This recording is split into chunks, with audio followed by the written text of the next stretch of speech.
Welcome to Deco Guide, the only app designed to help you navigate your college and career journey in the quickest and most affordable way. This podcast is brought to you by academically, dedicated to opening doors to higher education and career opportunities for all. Hey everyone, welcome back to the Deco Guide podcast. This is Counselor Liz here with another podcast episode.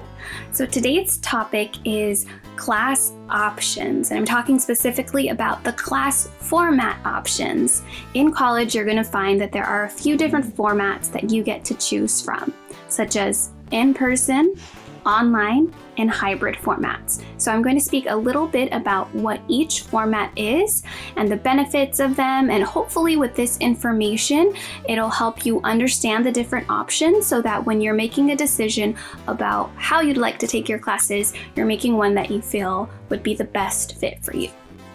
So the first format is the in-person format. That is an option that includes a class that's completely face-to-face. You're in a classroom with your instructor, with other students. It's the more traditional format for schooling. It's what most of us have been used to throughout our entire K through 12 experience. Most students have been in-person classes. So the benefit of this for most students is that it's something that you're already used to. You're used to being in person for school. So that can sometimes be helpful because you're familiar with it. Also, being in person in a dedicated classroom space with other students and with your instructor is beneficial for social interaction, for engagement, and focusing on the topics because there aren't any other distractions in class. You're there specifically for a purpose. And if the class includes a lot of hands-on activities, that can also be a benefit to have it in person so that you get to experience those activities with your class. So that's the in-person format, something to consider. I would say across the community colleges, many classes are offered in person. So that's a popular option. The second option is going to be some kind of an online class. And an online class is going to be one that's completely run online, as the name suggests. So it's not in person, you don't actually go to campus, but even with online classes, there are a couple of different options. So you might find an online class that we call asynchronous. So asynchronous online classes do not include any kind of a Zoom meeting or video meeting for the class. An asynchronous online class is one in which the instructor will post course materials like videos, readings, maybe presentations, activities such as discussion boards, and all assignments.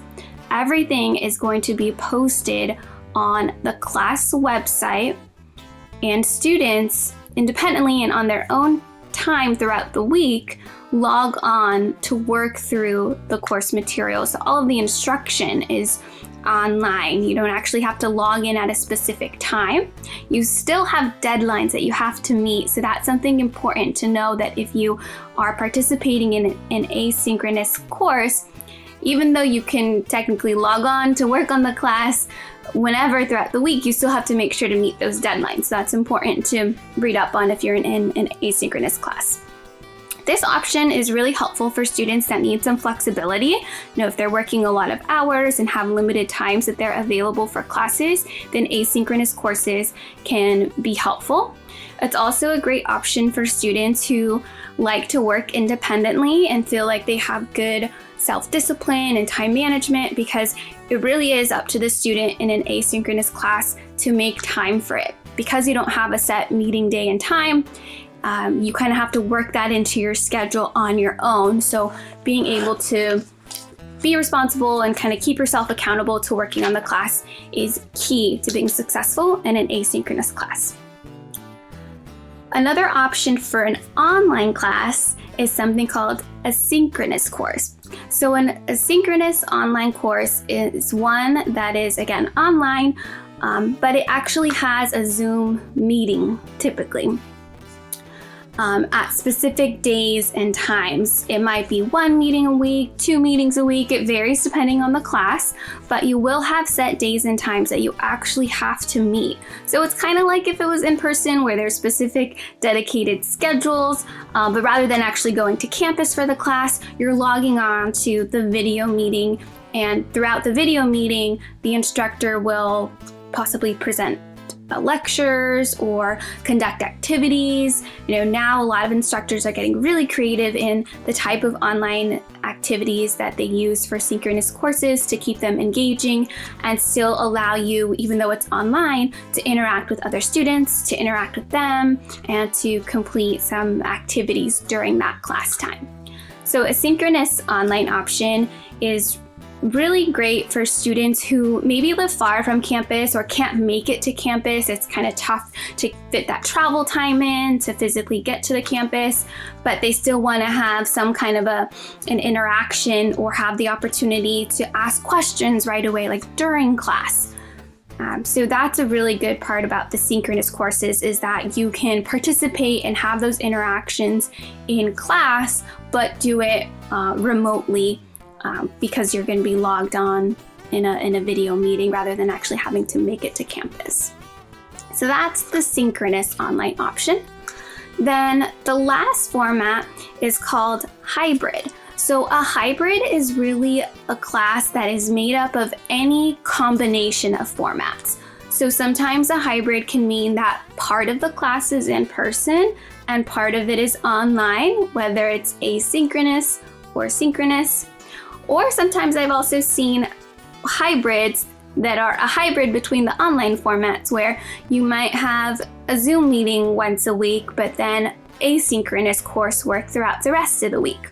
So a hybrid just means that it's a combination of different formats.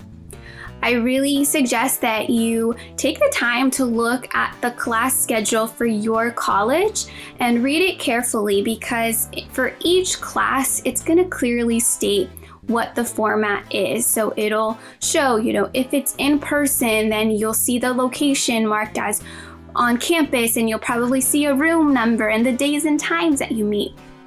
If it's asynchronous, you might see on the class schedule that it gives you an estimated time frame, like 3 hours per week, or it might say something like distance education. Every campus kind of terms it differently or might have it noted differently, but as long as you read it carefully, you should be able to understand if it's asynchronous. And then if it's online and synchronous, it'll have specific days and times, and it might say something about a synchronous meeting. And then of course, if it's a hybrid, it should have both formats or whatever is required of the class listed there. Again, every college might refer to it differently in the class schedule, but they have some way to designate the differences in the format. So look at your class schedule. If you're not sure how to read it, of course, always check in with a counselor so that they can help explain how to read the class schedule for your college. And again, try to think of what might work best for you. Try out the different formats and figure out which format works for you so that you can be as successful as possible in your classes. So again, those are the class format options. Hopefully you found this information helpful, and I'll see you at the next Deco Guide podcast. But until then, keep studying hard, and I'll see you at the finish line. Thank you for tuning into Techo Guide, the app focused on bringing you tools and content to help you make better decisions about school, life, and career. We hope this episode has inspired you to pursue and excel in your own educational and career journey. Don't forget to subscribe, follow, and share.